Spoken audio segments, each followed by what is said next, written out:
we need to talk. Last week, I released an episode of the podcast with my great friend and fellow financial planner, Andy Hart, of the Maven Money podcast. Fair to say that that episode received, shall we say, a mixed response. So I want to address that today.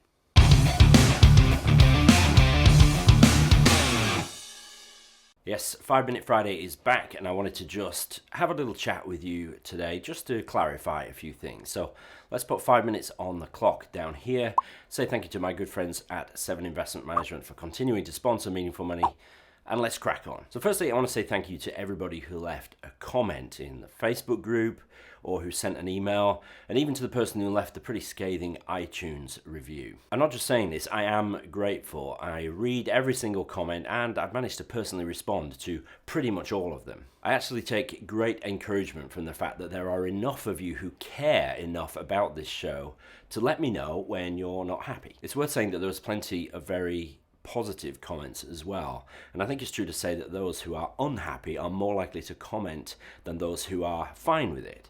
So the episode was polarizing, and sometimes that's a good thing. Now, if you haven't heard the episode, Andy and I vented our frustration a little bit that so many people approach us to work with us as professional financial planners, and they're just in a mess of their own making because they've taken the knowledge that they've gained from various sources, including our own podcasts, and they've got so far, but then kind of got stuck, got to the end of themselves. And then they approach us for help, and in many cases, it actually would have been better if they'd done nothing at all. And to illustrate the point, we concocted an exaggerated email from a fictional client as a kind of a caricature of the sorts of emails that we get frequently. And I think it was the tone of the example and our reactions to it that put some people off. Now, I'm sure you'll agree that it's impossible to please everyone, and actually to do so would be to come across as very vanilla. And even though I am by nature an inveterate people pleaser, vanilla really is no good. So let me reassure you again. We mentioned it several times in the episode, I mentioned it again in the summary, but no disrespect was meant to anybody in that episode. And I am sorry if it came across that way to you. But a far bigger concern to me is that a few of you have pointed out, as Andy and I think slightly differently on some issues, that actually the episode might have sent a mixed message to my audience, the Meaningful Money audience. So let me clarify on a couple of points. The first clarification is that I believe absolutely that anyone can build wealth successfully without the help of a financial planner. There, I've said it unequivocally. Actually, I've been saying it for 10 years, and perhaps the conversation with Andy muddied that message a little bit. But I absolutely believe you can do this yourself. I also believe it's a damn sight easier if you do work with a professional financial planner. You will make fewer mistakes, which will save and make you more money in the long run. And I can say that unequivocally because there are actually quite a few studies that prove this to be the case. It isn't a hunch or a gut feeling that you'll be better off working with a financial planner.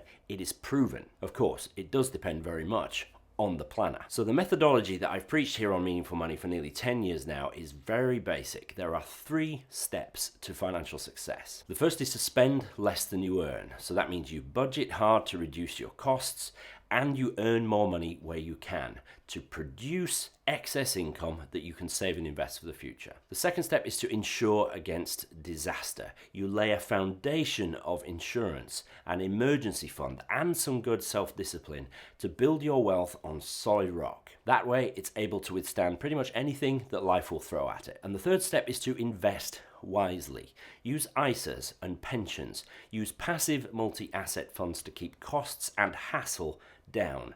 Exercise good discipline and behavior to try and avoid silly mistakes. Those are the 3 steps that I've repeated over and over again over the last 10 years. So how might the conversation with Andy have muddied that a little bit? I think a large part of it might have been the how to invest part. You see, I never really talk about investing in property because I don't think it's necessary to build wealth. I don't invest in property personally. Why? Because I just can't be bothered with it. So I practice exactly what I preach: pensions and ISAs, passive multi-asset, core and satellite. And I rarely go into specific detail about actual asset allocations, but I occasionally have guests on who do, and that's been the case recently as well. So I had Lars Kroyer and Andrew Craig, conversation with Andy last week. Each of those three guys have got different views about how investing should be done. But the fact is, and let's be clear, that not one of those guys is correct. Not even Warren Buffett is correct. Why? Because there is no correct way to invest. Just many different views, which don't have to be opposing, but can be complementary. There's plenty of bad ways to invest, but there's also plenty of good, perfectly effective ways to invest. There is no perfect, no correct way of doing it. So I will continue exposing you to alternative views on investing via my guests where I think it's going to be helpful to you to do so. Because I trust you to weigh those differing views, decide on what might work for you, and get on with it. But please, whatever you do, don't ever take anything from anyone as gospel unless you are paying for that advice. You see, if you do pay for advice, the advisor is responsible, liable even under law for that advice. That, in no small measure, is what you are paying an advisor for. To take responsibility for decision making away from you and onto the professional. So don't even take what I say as gospel, consider it one of many options. So weigh everything you hear on a podcast, on a YouTube video, from your mates down the pub, and consider it in the context of your own situation.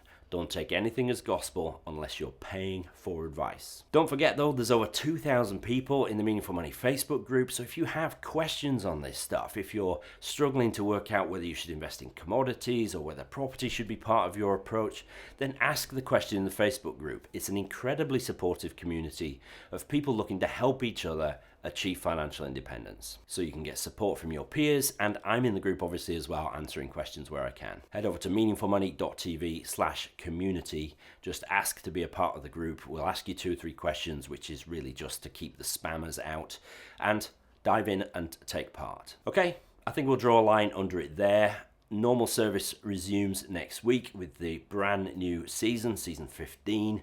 I think it's going to appeal especially to those who've been around a little while and are looking to take things up a notch. So I'll see you next Wednesday. Wanted to say thank you again for being the best and coolest audience in the world. I feel very blessed, humbled, and grateful. Cheers.